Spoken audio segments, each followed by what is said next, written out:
Maybe you know that in Arabic we have sun and moon letters, but do you know what the difference between them? Do you know how to use the article al in Arabic and when not to use it? Do you know what is definite and what is indefinite in Arabic? Today in Learn Arabic with Manar we will answer all these questions. Yalla, let's start.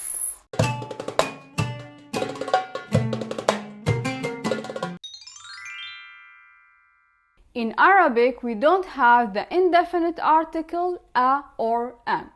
So how to tell when a word is definite or indefinite? Well, nouns with the article al, the, they are definite, as well as the noun that it has the possessive suffix that it tells that someone owns something, like my car, سيارتي, your house, بيتك. So this is also definite. Also possessive إضافة when we have two nouns and the second noun owns the first noun, like سيارة أحمد, the car of Ahmad. So Ahmad owns the car. We will talk about إضافة in details in the future. Every other noun except those is indefinite. Let's start with a few facts about the article al, the in Arabic. It is a prefix, so it is attached to the word after it. And it's formed of two letters, alif and lam. In the MSA, Modern Standard Arabic, it is pronounced al. But in the Levantine dialect, we pronounce it il. For example, the chair, in the Modern Standard Arabic, you would say al-kursi. In the Levantine dialect, we would say il-kirsi.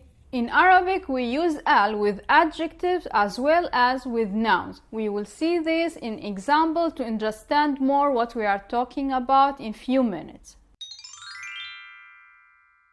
The article al or il in Arabic, it is not used with the names of people, cities or regions, unless it is part of the name.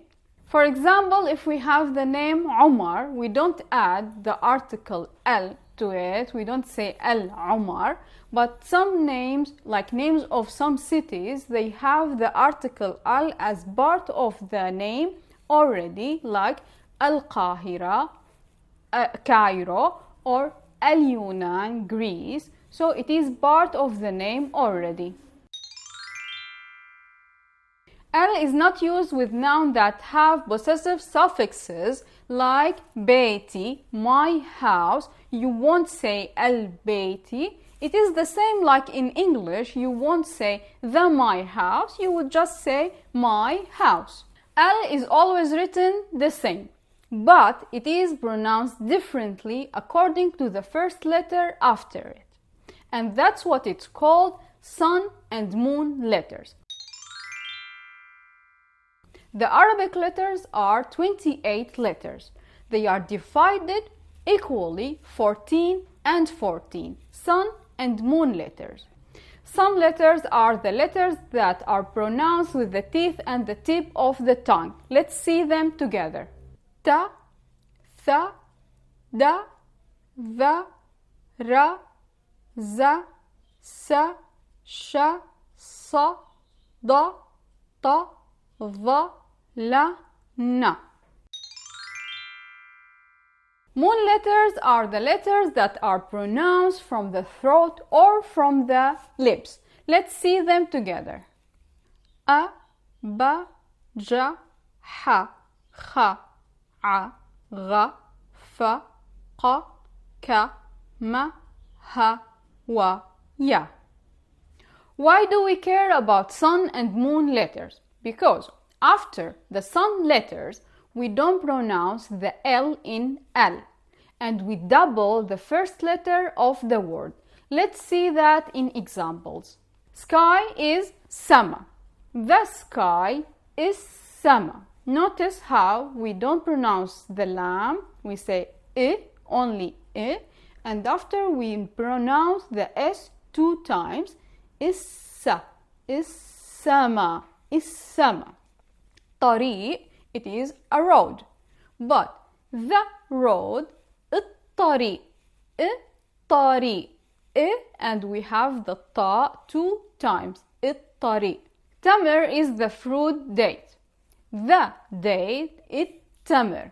Notice here, and ta 2 times, التا, التمر. Also, zayt, it is oil. The oil is zayt, is zayt. A and 2 Z, is zayt. السما, الطريق, التمر, is zayt.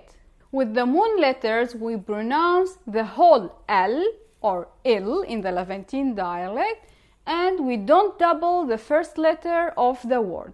Like salt, ملح. The salt, الملح. Notice here that we are pronouncing il. We are pronouncing e and a lam and the mim one time. الملح. Like butterfly, فراشة, فراشة. We are the butterfly, الفراشة, il, and the fa is pronounced one time. الفراشة. Like بحر, the sea, البحر. Also كرسي, a chair.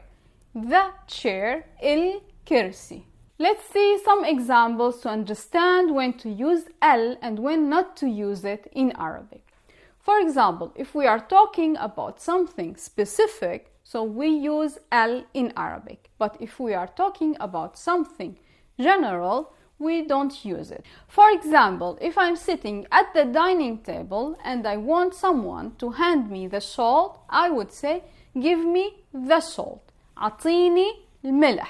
Because here I know and the person that I'm talking to knows what I'm talking about, something specific.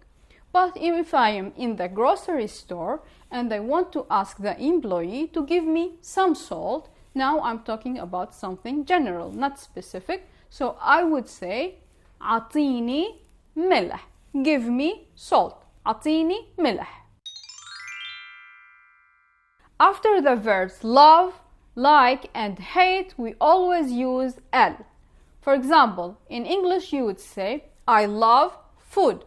But in Arabic you will say, بحب الأكل. You should use L on the food, الأكل, because we are talking about something specific and known. Also you would say, I hate sadness.